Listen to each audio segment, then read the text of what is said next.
সে অনেকদিন আগের কথা। বালি নামে একটি গ্রাম ছিল। সেই গ্রামেই বাস ছিল এক ব্রাহ্মণ ও এক ব্রাহ্মণীর। তাদের ছিল বড়ই অভাবের সংসার।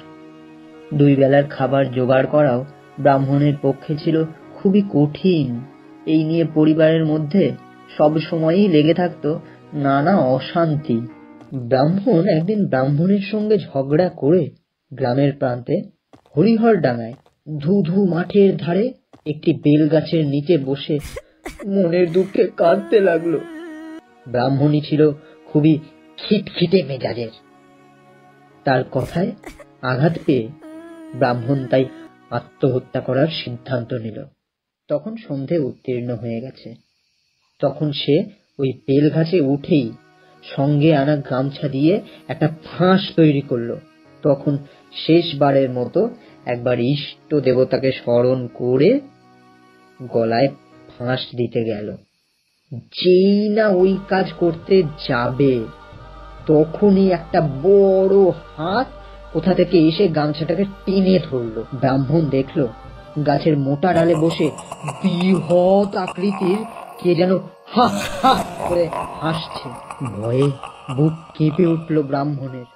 ভয় পাস না, আমি ব্রহ্মদত্ত, এই বেল গাছেই থাকি।